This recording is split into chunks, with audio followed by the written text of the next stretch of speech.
गणतंत्र दिवस की सर्वोत्तम शुभकामनाएं. As you have been intimated by us at Indology Foundation, today we have a great scholar, eminent scholar from BHU. You have always heard the voices coming from the JNU, but today you would hear a voice from the BHU. Honorable Speaker, Professor Aruna Sinha ji is a Professor Emeritus at BHU for the modern history. And not only she has been a great scholar, a great historian, but she has received numerous awards for her work in the field of Indian history. Bharat Jyoti Award in 2012, Bharat Gaurav Samman 2014, Vidyut Parishad Award 2016, Gandhi Excellence Award 2017, and Achiever of the Subject Award in 2017 by the Confederation of Educational Excellence, New Delhi. She has been an honored member of the various in the various boards of directorates. She has also been honored by various governing board of editors and publications. She is on the board of American Biographical Institute and has a distinguished standing in so many organizations. So you have a dear audience. So you have an opportunity to hear a rare scholar of this period, particularly with respect to the modern history. So I have a great privilege to welcome Madam Professor Dr. Aruna Sinha ji to enlighten us on the topic topic of the day, that is Indian nationalism and Marxist ideology. So, with due respect to Professor Dr. Aruna Sinha ji, I request you to please enlighten us. Thank you, ma'am, for your precious time. Thank you, sir. Thank you so much. And again, wishing you a very happy Republic Day. Let's begin and try to understand a little bit of history and history about Indian nationalism, history about Indian communism, and so on. Now, as I said earlier, that if we take into account after Marvick's observation that our lives are governed by what happened in the past, and our decisions are governed by what we think to have happened in the past. So that's where the role of history comes in. Now, again, it is just not enough to know history, but also to know history as it actually was. That is not the way, that is, it is cooked and processed and attractively served in many textbooks or the other motivated kind of writings. So basically, the context of today's presentation, what is important for us to understand is that what is the picture of Indian nationalism and what has been its nature and the language it has been using, how it is seen, and what kind of political terminology is being used to paint it. Now, alongside, it's also important for us that we know what communism is, what it stands for, what are its objectives, how it perceives the human societies of the past, particularly the Indian society.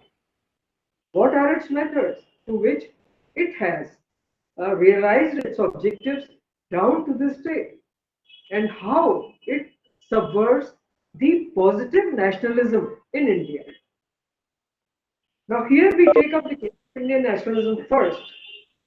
We shall primarily talk about the Hindu society because historically, culturally, politically, India was a region, that belonged to the Hindus, that enshrined the ideals and cultures of a society, which for a very long time was addressed as Hindu, and their area as the land of Sanatan Dharma.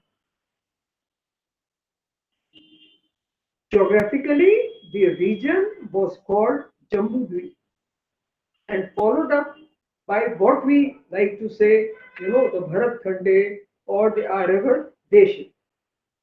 Obviously, we are referring to a country, which was called Bharatvarsh, not India. The India that we have inherited in 1947, which is truncated from all the sides, where its original inhabitants have been reduced to reside in an area even less than half of its original size.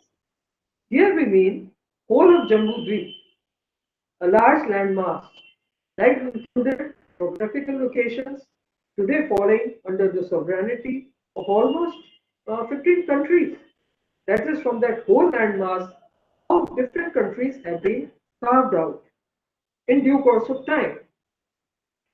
Now, that's why, while taking a Sankalp month, it is very normal for Hindus to repeat Jambu Divya Bharat Khande and Aryavar Deshe.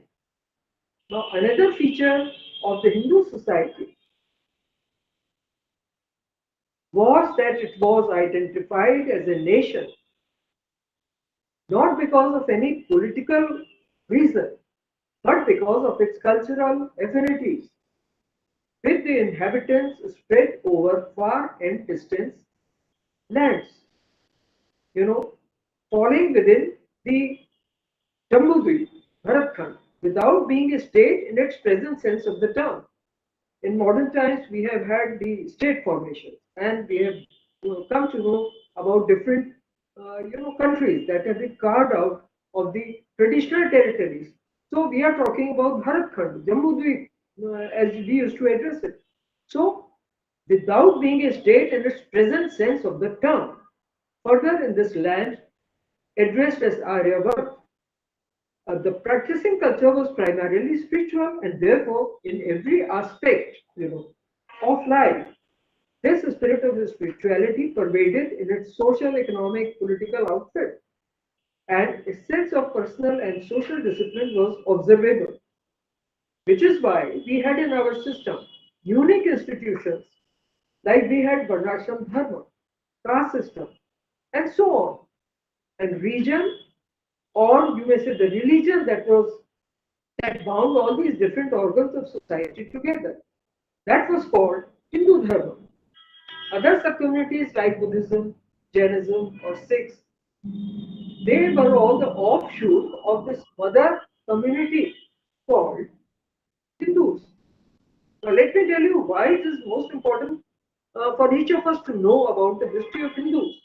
Because today in the world, that is the only surviving significant society which presents a continuity of cultural existence and functioning since time immemorial. Most other ancient societies known to the human world, they have suffered interruptions and traumatic transformations due to foreign invasions and forced conversions made by the latter day ideologies, like Christianity, Islam, communism. So most of the pre-Christian, uh, what you call pre-Islamic and pre-communist creations of these societies are now to be found only in the libraries and museums. And it's because of the hard labors of antiquarians, antiquarian scholars, that we have got a chance to at least know something about those as I said, pre-Christian or pre-Islamic or pre-communist societies. So please remember that Hinduism and its culture can meet the same fate, if there is no Hindu society to sustain it. It's not just a deception to say that, or you may say that it's a deception to say that Sanatan Dharma can never die because there is no Hindu society to sustain it. What happens? We can easily imagine. So same is the case with Hindu art, Hindu architecture, dance, sculpture, literature, linguistics, and so on. So in a word, the entire Hindu artistic and literary heritage, you might say. Now, the final extinction of Hindu society is also no longer an impossibility, because right here and now, this great society and its culture is besieged by the same dark and deadly forces which overpowered and obliterated so many of the old ancient societies throughout the world. So we can be very sure that if the Hindu society is also now, it is not alert, it stands in mortal danger as never before. And come to think of it, we have great historical narratives, accounts from foreign scholars, Greek, German, American, even British, like Max Fuller, William Woodruff, Annie Besant, even an imperialist historian like Vincent Smith. They have given wonderful accounts of the Hindu society, and many more about, the wonder that was India. We use the phrase of our recent famous historian, I'm forgetting his name. He was the vice chancellor of Australian University for some time, and so he has written a book, The Wonder That Was India.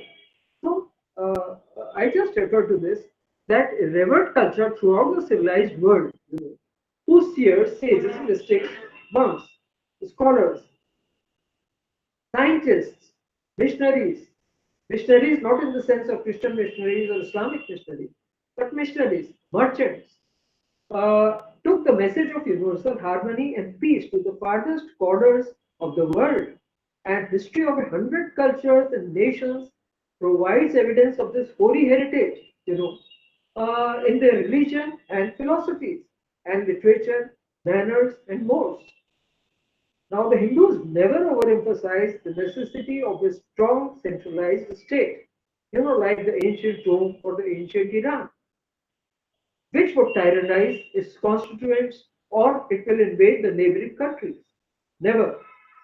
To the best of my knowledge, there is no such record to prove it. And yet, their society was strong, steadfast, and a stupendous creation, as we would like to call it, based on a highly decentralized and yet cohesive social fabric made of organic units, such as the caste, that is what you call jati, the kul, that is gram, that is clan, sorry, the gram, that is village, the town, that is nigam, the metropolis, that is nagar, the janpad, that is country, and samraj, etc., that is empire. Now, this also meant that in Hindu India, the imperial systems rose and fell, but the infrastructure survived the test of time, remained vigorous and vibrant even till the recent times. Now, there are many Hindus who cherish the great spiritual traditions of Hinduism and its scriptures like Gita and Ramayana, but they do not cherish with an equal amount of enthusiasm, you know, the values of the Hindus. Now, a society which survived such lethal invaders who devastated so many ancient cultures of the world and defeated them in the final round should have come into its own colors after 1947, and it should have resumed a career of forging new cultural relations with each of them. But, sorry, the balance sheet of this struggle, or you might say sacrifice for freedom, had not turned out to be favorable to the Hindus. So, the primary reason being that former invaders have left their residues behind in the form of a psychological and intellectual force, which is now in alliance with powerful international forces, aided and abetted on a scale that, on an average, Hindu nationalists probably cannot match. And all these forces together have forged a united front, which is, if it's not too much to say, holding the Hindu society in a siege. Now, the names of these residues are what? Islamism, Christianism, communism, and Mechanism, which not exactly a residue like communism. Now, we talk about, if you come to Christianism, Islamism, and Mechanism, they are the residues of, what you call the foreign impositions. But as far as the communism is concerned, it is not exactly a residue of any foreign invasion, but it is nevertheless a foreign imposition. So, and that too of a most malignant character. So, before we go into other details of what communism is, we clearly understood that now one point which has to be understood is that British government made substantial contribution to its growth. Normally, we have an impression that communism was anti-British and the British government was trying to tackle with all these communist leaders and putting them in jails and giving them a lot of suffering and things like that. But actually, it's not so. The British government was making substantial contribution to the growth of communism in India. In the 1930s, it encouraged the non-communist revolutionaries of India in the British jails, to read such kind of literature, which was banned by its own government and by its own orders for a normal person in India. You know, so as to wean them, now this literature was being made available to our revolutionaries who were jailed by the Britishers in order to wean them away from their anti-British passion. And it such kind of literature, after some time, provided that such a material that when they came out of the jail, they were convinced communists, or they were at least, if not convinced, they were indoctrinated communists, while still wearing the halo of what you call national heroes. So the ideological motivation of such revolutionaries, their love for the land, was now considerably diluted, in the sense that earlier they were saying Bharat Mata ki Jai, we love our nation, Vande Mataram, and such slogans were being used. So now they were saying what? Now they were saying Inqilab Zindabad. So I think this was a major achievement for both the parties, the Britishers as well as the communists. So now a few points about what is Marxism and what is communism. Now communism is an opponent of capitalism to begin with. It is an it is not an advocate of proletariat as it has always pretended. Right? Like the Western system, it also believes in man being essentially a tool maker, a mechanic. Therefore, a centralized economy, or a fully industrialized society is the natural follow. In their economic scheme, in their planning, these are the natural follows, because their conception of basic human being remains the same as the Western capitalism. So it's not different from that capitalist approach. Marx, it is surprising, has choicest praises for capitalism, and he has choicest abuses for what he denounced as utopian socialism. Because the utopian socialism, we are using this word for Indian socialism, you know, and we may so like, we may call the socialism that is practiced in Hindu society. So utopian socialism, it opposed the concept of reducing a human being to a helpless entity. So Marx had choicest abuses for this kind of utopian socialism. They used to say it's a primitive communism. And what we are talking is not primitive communism, but what we are talking is actually the scientific socialism, the scientific communism.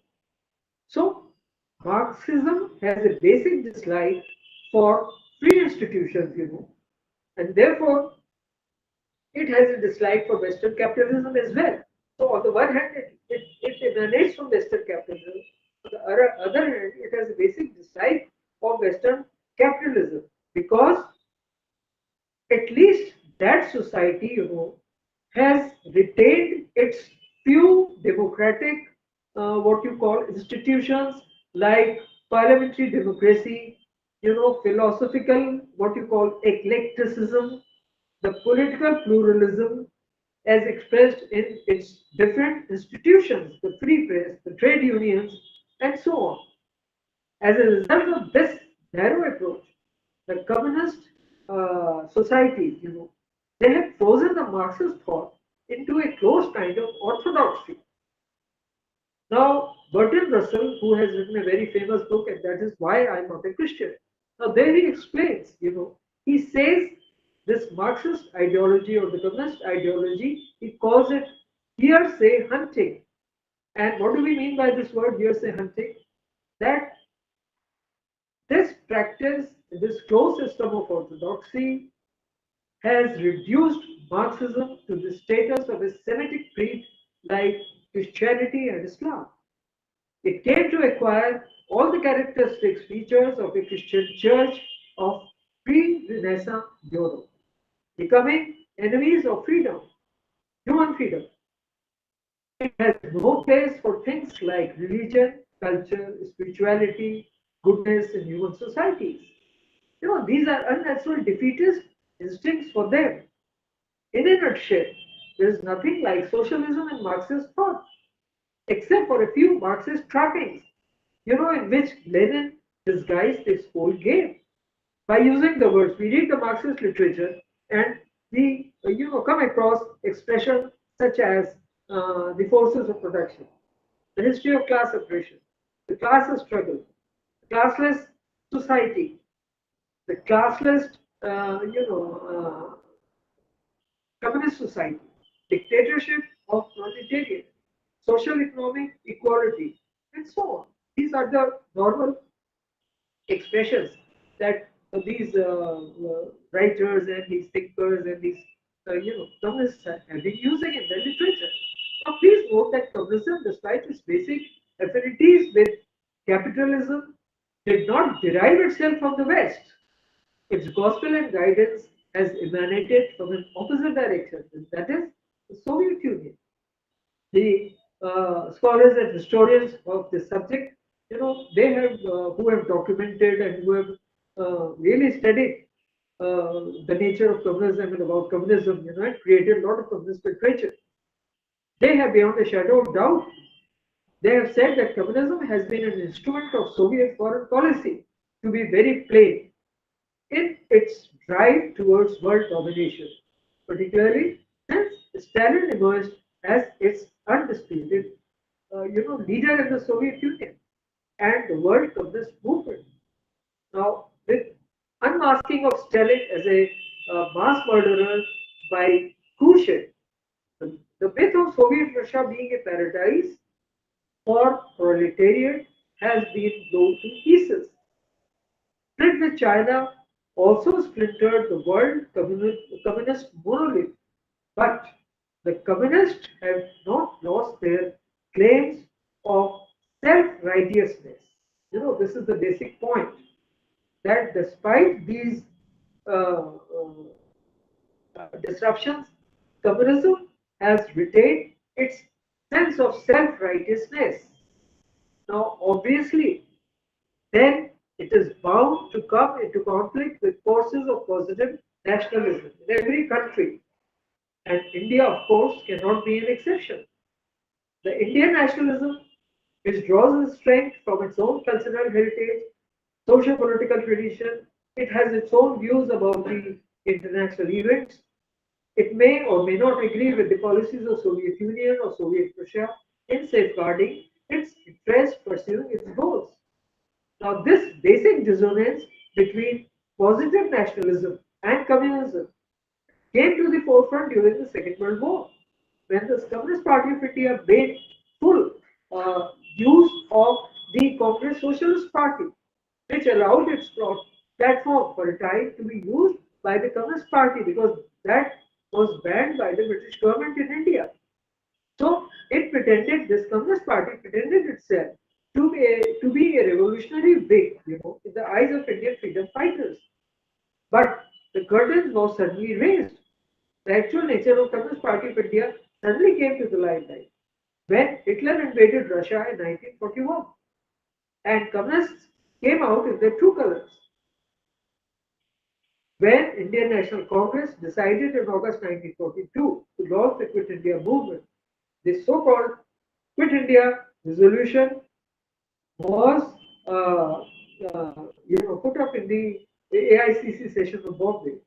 Opposed, they opposed the Quit India movement resolution in the AICC session of Bombay and began to do the propaganda that the imperialist war had been transformed into a people's war simply because the Russia was invaded. So till now they were talking about the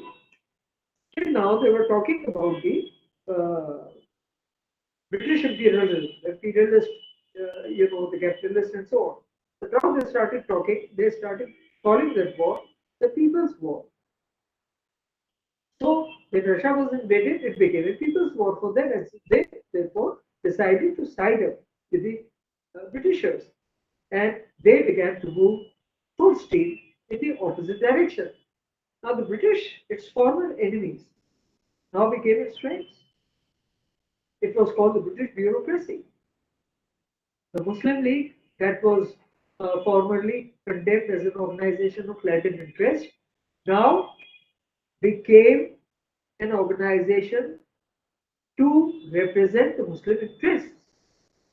It became a spokesman of Muslim mass upsurge. Demand for Pakistan became a legitimate expression of Muslim nationalism, which the Indian National Congress should immediately concede. Now, this was their plea. And the rest of the story is too well known. We know that the Indian National Movement now began to be branded by them as a movement in collaboration with the fascist forces. Subhash Chandra Bose was denounced as a Nazi dog and his Japanese rat. The communists were now spying, for British intelligence, and they were spying against who? The Congress Socialist Party and the Forward Bloc, who had organized the underground movement in favor of India. And some of the communist intellectuals, and you might say historians, began to prepare a solid case for creation of Pakistan, amassing facts, figures, academic arguments, and sentimental slogans. Now, CPI was hands in glove. Just a moment, please.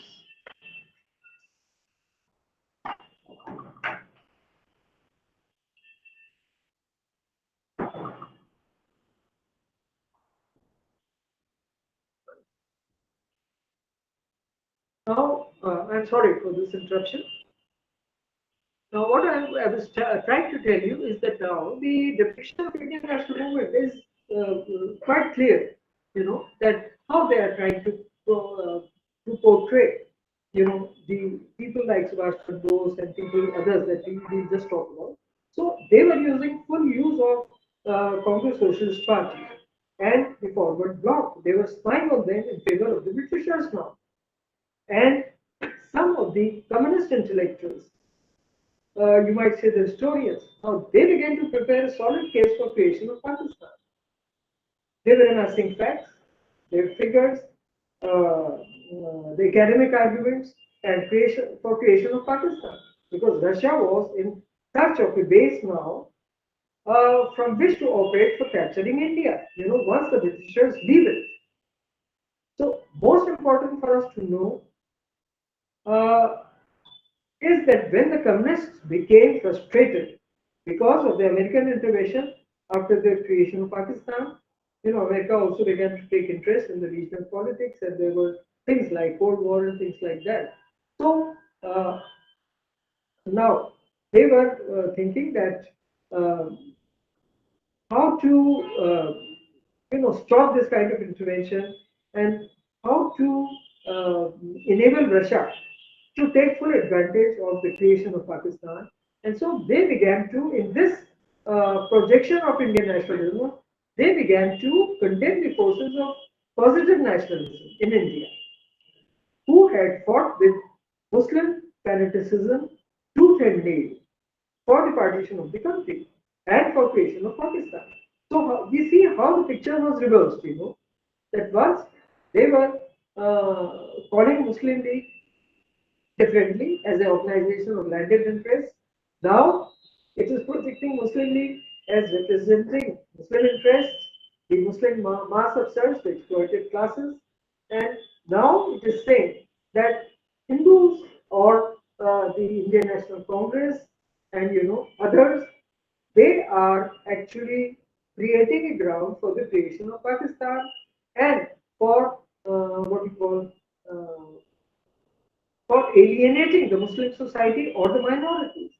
So now, for lack of time, of course, it's not possible, to go into very many details of communist politics in India before and even after independence. But most important for us now is to understand the following. The source of positive nationalism in India is Sanatana Dharma. Hindu society also provides a base for Sanatana Dharma.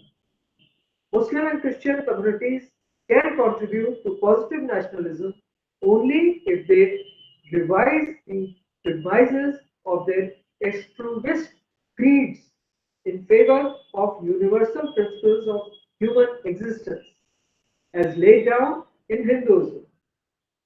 But are they prepared for it? Probably not yet. And will communism or its different organs let it happen? This is a big question mark. Now, what is the future of traditional Hindu society or the positive nationals? Let's also identify, here the prime targets of communism. Now, first is the Sanatana Dharma itself, as it is enshrined in Hindu literature, and it is made living by a long line of saints, mystics, monks, and bhaktas. But it is ridiculed by leftist historians for its spiritual splendor in words, such as, like, they use the word when they describe this traditional society, they use the words that it's ridden with sterile superstition, obnoxious obscurantism, puerile priestcraft. Then the Hindu Dharma Shastras, they are denounced by them as depositories of, what do you call, uh, prescriptions, primitive prescriptions that are primitive. Like they say primitive communism. So now they are calling all those prescriptions, they are primitive prescriptions. Degradation of women, Brahmin domination, lack of social responsibility, etc. Now, different Hindu philosophies are condemned by them as Brahmin uh, conspiracies to suppress the Lokaya, which, according to them, is the only scientific philosophy pulsating with a revolutionary principle. Now, they have invested Herculean efforts in destroying the annals of Hindu history and heroism. A whole battalion of communist historians have been busy for years trying to battle the walls of Hindu historiography, behind which they say that Hindu communalism and chauvinism is holding its ugly face. They ridicule every episode, every period, every precedence in which Hindus can take pride. All the examples which are glorious for Hindus, all the chapters of Indian past which are glorious for the Hindus, has been ridiculed by these communist historians and the communist writers. For example, the golden age of the imperial Guptas, again, that's a controversy. It has created a controversy now. So, this has been discussed by VC D.N. Jha, you know, whose book on ancient India was reprinted by a publishing house owned by the communists. Now, likewise, personalities such as Shivaji, Maharana Pratap, Guru Gobind Singh are all as local rebels. They have been projected as local rebels. Now, Buddhism, as we know, has been projected as a revolt against Hindus. We know that Romila Thapar and many other historians, they have, of the same persuasion. They have been saying that the description of beef eating amongst the ancient Aryans is also too well known. So the misdeeds of this, and then you see the misdeeds of Islamic marauders are also ignored, or they are balanced by mentioning their other activities, their other deeds as humanitarian, saying that Islam came to India with the message of brotherhood and social equality. So these are all the things that have been written in the books of history that are available to our students, for reading in the classroom. Maybe they are from universities, they are from colleges, they are in schools, but the same problem is there. Jawaharlal Nehru was projected, as a big savior of India. Similar efforts are made by communist anthropologists, sociologists to break upon the Hindu social institutions, customs, codes, manners, and they highlight the role of class interest in each of these. So much now about the historical distortions created by them. Now, similarly, their methods to denigrate the votaries of first nationalism are what? Double speak. That is, in their language, in the language of communism, the traitorous or the totalitarian forces are always presented as democratic. Their collaborators are presented as progressive. Islamic imperialists are, represented as secular, and those linked to positive nationalism, they are always projected as communal, chauvinist. So, if one is not careful, one can be easily trapped by their words. They are perpetually harping, on the conspiracy theory of society, which means that they keep digging up one conspiracy after the other, being hashed, by the majority community against the working class, peasantry, toiling masses, minorities, or the secularists of a very special brand. So Hindu society is a society that always hatches conspiracies against such kind of people. Now, in this scheme of uh, things, the communists, and please note all these words used here are quote unquote Hindu communalism, chauvinism. It is linked up with some capitalism, landlordism, forces of obscurantism, revivalism, reaction, and finally, all of them they merge into American imperialism. So, Hindu society is a tag to American imperialism in their expression. Now, the communists, therefore, calls upon the forces of democracy and progress, to rally around these communist movement to defeat this great conspiracy between American imperialism outside India and the Hindu reactionary forces inside. Now, for them, these are two faces of the same coin. Now, it's quite common for them to always make the propaganda that there is a conspiracy of Hindu communalists to kill Muslims, destroy their prosperity whenever Muslims show any signs of prosperity. Another method they use is, wielding a strong worded spherology, which they, uh, you know, hurl at their adversaries. For example, Mahatma Gandhi for them is what? He is called the cleverest bourgeois scoundrel. Subhash Chandra Bose was called a Japanese rat. Rabindranath Tagore is called a Magir Dalal, which means a pig. And Sardar Patel, he was called a fascist. Now, if ever caught, you know, for such a baseless kind of accusations, these communists have no shame in saying sorry publicly, and they would start doing chest beating over the entire scene. Now, so much about the methods that they indulge in to blacken their opponents. Hindu society, being basically a state society, dismisses them with a disdainful smile for such venomous outpourings. Probably it would have been possible for the Hindu nationalists to give it back to the communists if they were not enjoying so much of power and patronage and prestige in the post 1947 era in this country. But what a pity, right? It is to say that much of their venom and negativity, is patterned by the widespread Macaulaysm prevalent in India.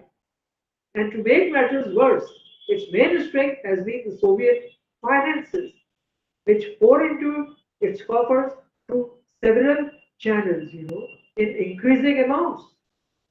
Now, how do they use this foreign money?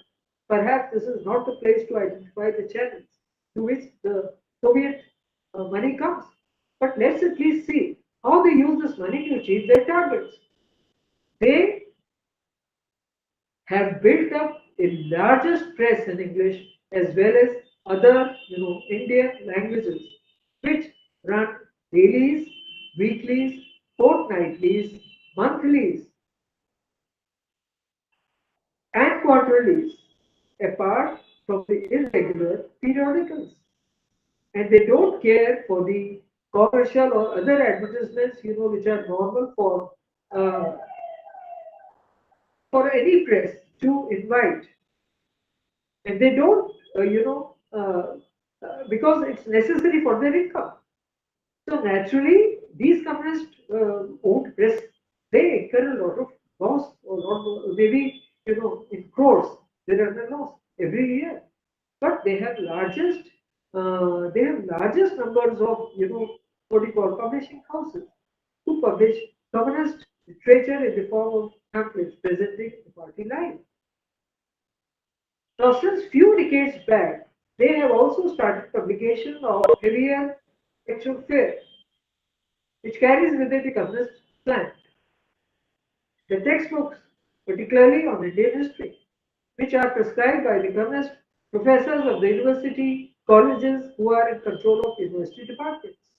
And all this literature, light or heavy, is there.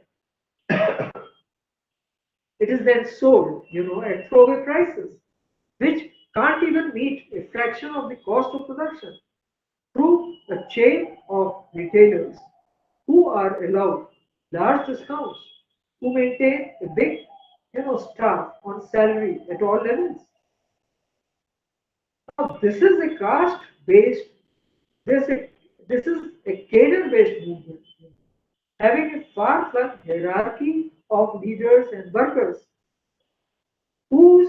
they are whole timers, they are part timers, some of them are paid staffs. The expenses on salaries, rents, food, transport, clothing, and sundries. That is all colossal. But the movement also maintains many front organizations among the trade unions, women, peasantry, students, youth, children, artists, writers for peace, so called, for fighting imperialism, for opposing communalism, Hindu communalism, and the costs, involved in maintaining these transmission belts, as Lenin used to call them, it is enormous. Then the communist politics also involves organizing conferences, seminars, mass meetings, demonstrations, where a large number of people are called from long distances and they are paid for the travel, maintenance, to pass the party resolutions and shout the party slogans. In big cities, many of the participants are hired on the basis of per day payments and per head, and their lodging, boarding, transport is all paid to mobilize the crowd. Posters, placards, buntings abound. An obvious fact is how difficult it is to find financing, even for the normal expenses of a party that does not control the government. And here the expenses incurred by commerce are abnormal. How they are or these expenses are met. But rest assured, one thing that never gets scarce in the communist politics is money. And that is why it's always in the position to make hollow claim, that it's a movement for the poor, of the poor, and by the poor. Remember, there was a cartoon long back, by Shankar, and their well-dressed upper-class communist worker is asking a bare-bodied beggar to make donation. But upon his refusal, he abused him for being a warmongering agent of American imperialism, who will not part with his pesa. Now we shall see how the united front of hostile forces has come to harass and block the free blossoming of positive nationalism in independent India. These are particularly two, Islamism and Communism. Now, this united front has been in existence since 1940s. We already see when we read Indian history. Now, when the CPI was openly, it came forward to support the demand. It directed a large number of Muslims in support of Muslim League. It directed a large number of Muslims in support of Muslim League, Muslims, and cornered the what you call the other part of the Indian National Congress, with the help of few Hindu communists inside the Congress, they were cornered. So the game of Islamism was played freely with the help of the communist brigades. And Islamic forces returned this debt by encouraging, the Raskars of Hyderabad to help the communist resurrection in Telangana. Now, this close friendship between the two great, between Islamism and what we call communism, it grew unabated after 1947, even though Islamism became a suspect in the public eye, but communism got its respectability restored with the death of Sardar Patel and eclipse of his following inside the Indian National Congress after Jawaharlal Nehru, or you may say under the leadership of Jawaharlal Nehru. Now, communism left no stone unturned to rehabilitate Islamism under the guise of progressivism. Aligarh Muslim University, which was a hotbed of separatism before partition. Now it became a hideout of, what you call such progressive Muslim professors, poets, writers, who had once thundered from the Muslim League.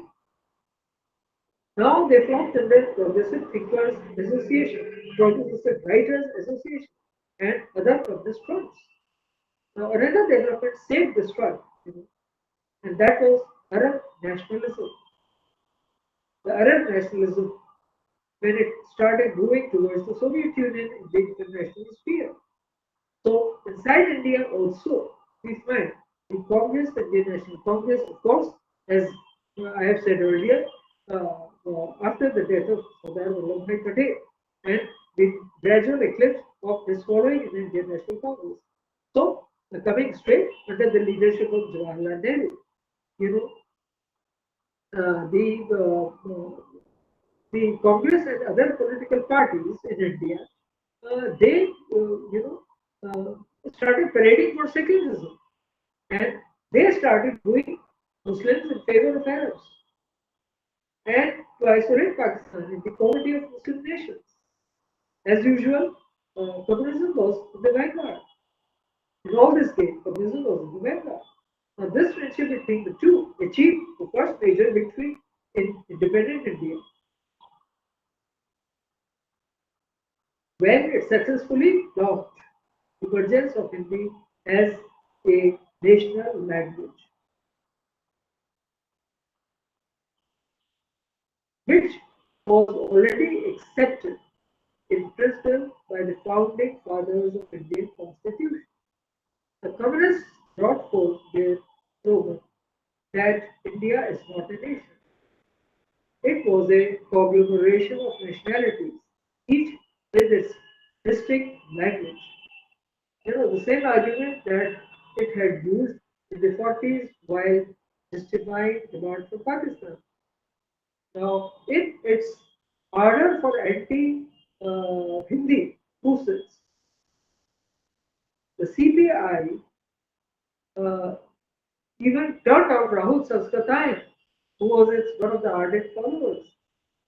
It turned him out from its ranks, because he advocated Hindi as a national language, despite despite his own faithfulness towards communism. And most important, Islamism immediately revived the lost cause of Urdu. Behind the smoke screen of this communist campaign against Hindi. And recognition of Urdu as a second language became a sign for hope of the kind of secularism which political parties had started to practice in India. Now, another front at which these two friends scored victory was the subject of secularism itself. Both joined hands to jibe at the original Indian secularism till it lost its original nature or it was totally distorted and became a synonym for Islamic imperialism. For Indian nation, secularism was nothing new because of the fact of Hindu nationalism. So, no Hindu ever raised an objection to its acceptance as a state policy at any stage because for them it was something very natural. But once again, the CPI was active, very active in decrying this variety of secularism. You know how? By making the propaganda that Hindus occupied all power, prestige, and Muslim minority was denied its rightful place in national society. Then they were saying they started accusing figure. They started, by raising accusing figure at the president who performed Hindu religious rites inside the Rashtrapati Bhavan, or he visited Hindu places of pilgrimage. This secularism was a sham, they said. It was a shame. They were shouting. Now, Islamists were not slow to jump at this bandwagon by crying over their grievance of different kinds, particularly when Hindu communists were to give them out and out support. The Indian political parties were now warned by the Muslim vote banks that their claim to secularism is not sound until it championed the Muslim causes, both in the domestic and international politics. The final upshot was demand of Muslims for reservation in every sphere of national life.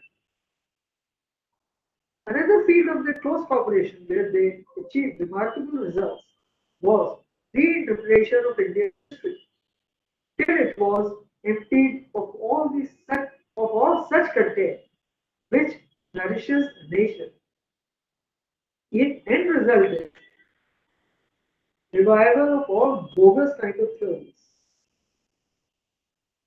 advanced under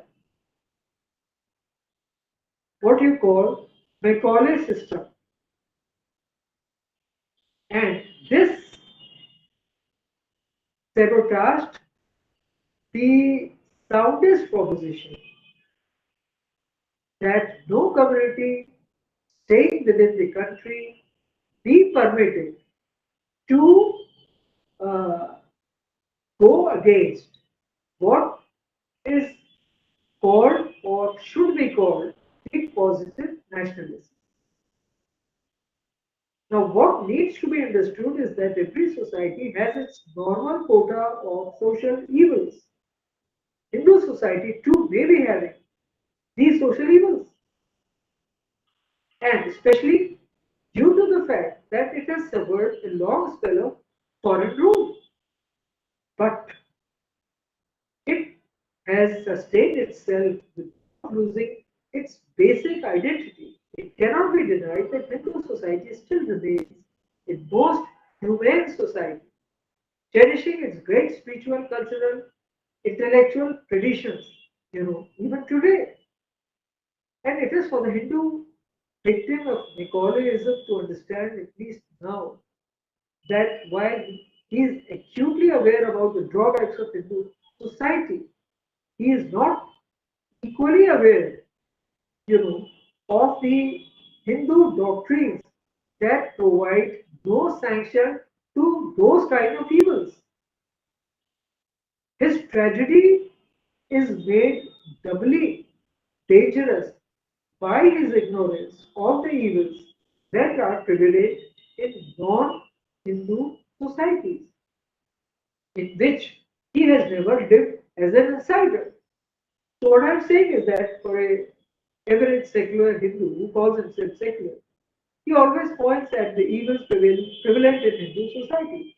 But at the same time, he is probably not aware with the evils which are prevalent in other societies, and because he has not lived there as an outsider. Now that's why a Hindu is easily taken in by Slavs' pretended belief in brotherhood. Or Christianity talks about charity and love, and the communists claim about egalitarian society in Soviet Union. In all the three cases, it's a case of doublespeak. But the Hindus are easily taken in by all this doublespeak, because they are probably not aware with many of those things, because they have not lived there as an insider. Now, the united front among the ideologies hostile to Hinduism could be greatly weakened, if only the Nicholasm prevalent among us withdraws its patronage and refuses to work as their transmission belt. Again, this is the word of panic. The nature of this united front is negative. We have to realize that India is secular because it is Hindu. India is a democracy also because it is Hindu. But if the Hindu society permits this, this kind of free for all and for any further, perhaps the days of secularism or democracy in this country may be numbered. Today, the whole world is looking to Indian philosophy and even leadership to save itself from unprecedented crisis. Like let's take the crisis recently, which came by COVID, and we have heard that in America people are crazy about Ramayana, reading Ramayana. Now this kind of dissonance, why it has come about? So what the basic point is that the whole world now is looking towards Indian philosophy, and so it is for the Hindu intelligentsia to understand that something is seriously wrong somewhere. It seems that the key to an understanding of this whole situation is to be found in the political parlance, which has been prevalent in India for more than 7 decades now, that is right after 1947, which has been parodied, for example, RSS, this is again quote unquote, as rightist, reactionary, revivalist movement of Hindu communalism, rightist, uh, meaning the Hindus. It has been pillaring the Hindu society as a crowd of caste-ridden, cow-worshipping, superstitious primitives. Situation is not changing because the Indian society has never thought of even scrutinizing the birth of such words. Leave aside turning the tables on its adversaries. And the Hindu Macaulays have swallowed large doses of this kind of political parlance until they disgorge this poison. There is little hope for the nationalist society to survive with dignity amid the prevailing situation. Now, this rubbish political parlance has become petrified into a series of stereotype slogans, which most of the political parties are shouting back and forth.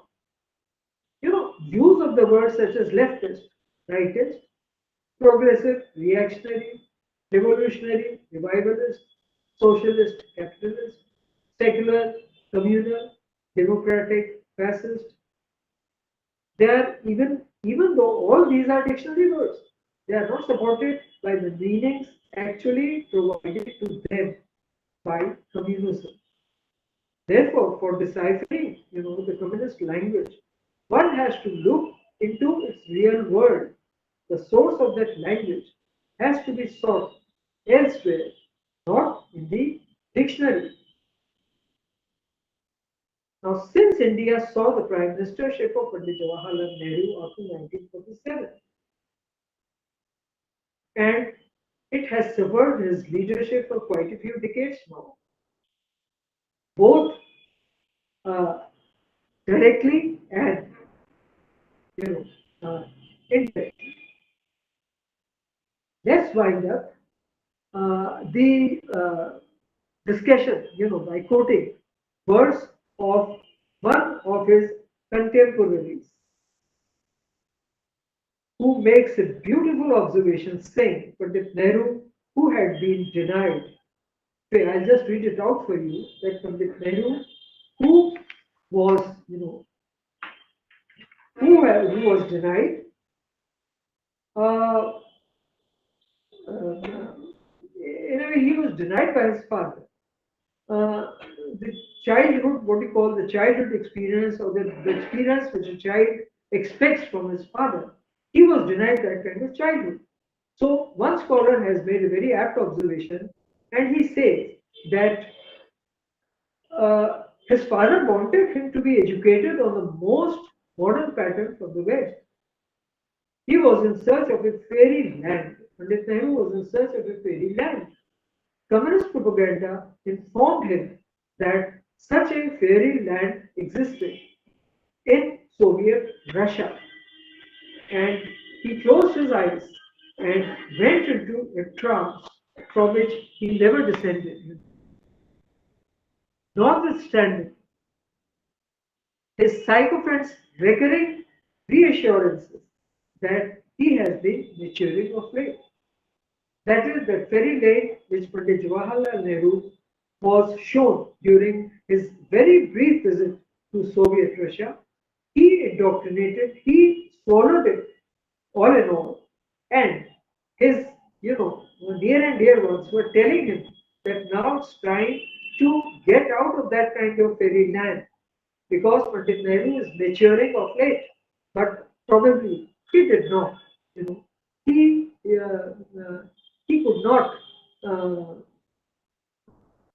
believe in that, and he did not uh, did not make he did not uh, make any sense out of what was being observed by this kind of thing. Now, there's a person called Philip Strack.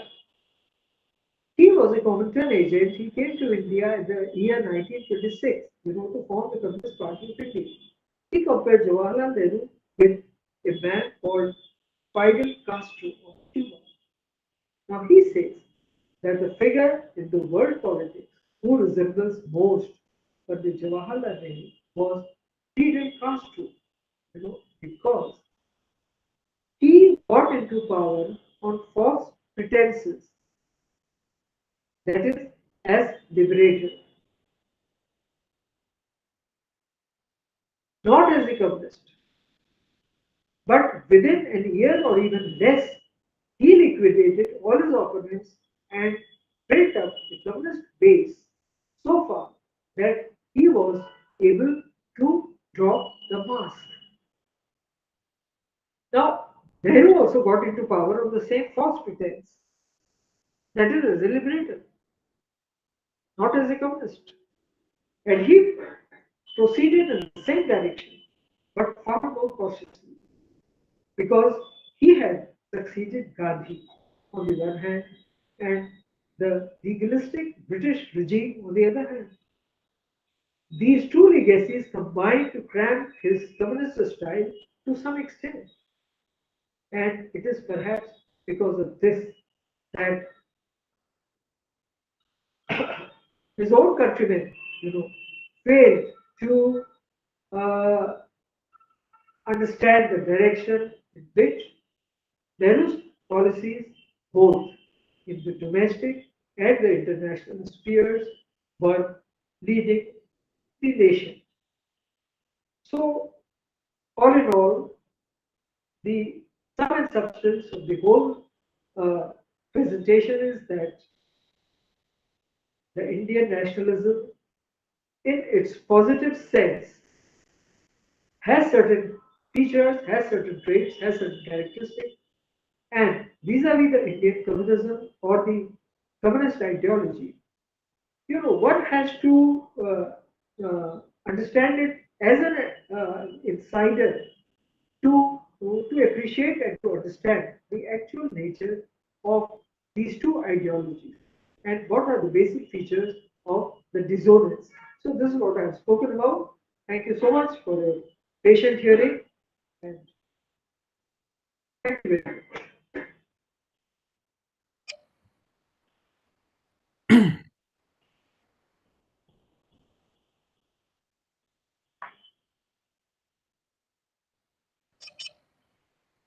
Hello, audience. I think you have been here and enjoyed Honorable Professor Aruna Sinha's talk today and understood clearly why and how Marxist ideology works against India as a nation and also the idea of India itself, the brand India.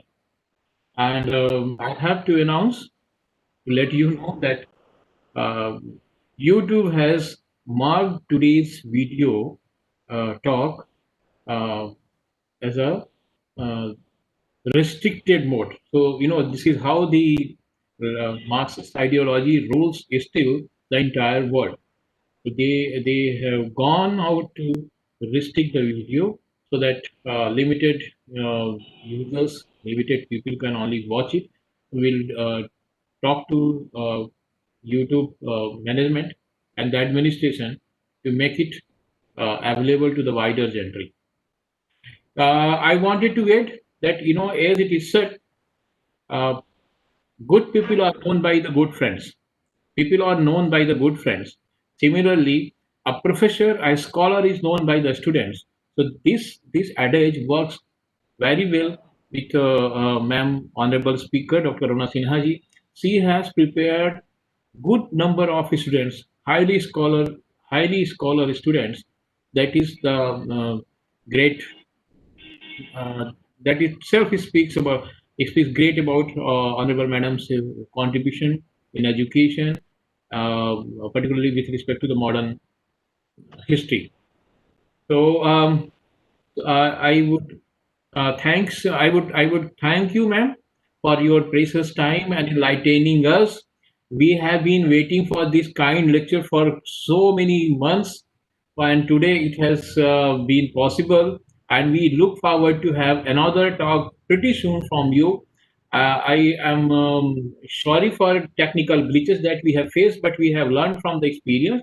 Next time we would plan it better, and the part which has not gone well in the beginning, that would be removed from the overall video so that quality remains good, and our Indian people, our Indian gentry can keep getting educated with your great talk. It was very sad to know that Marxist strategies called our great leaders by the name, as you have explained. It was even not known to me. Subhash Chandra Bose, Gandhi ji, Sardar Vallabhbhai Patel, they spared nobody. Anybody, any great leader which who they thought may not shoot to their narrative, so they started calling by name. It is uh, very bad on their part, uncalled for situation, uncalled for thing, but they have done it. So definitely, your talk would educate our audience as well as the students, also the journalists. In none of the communist countries, democracy works well.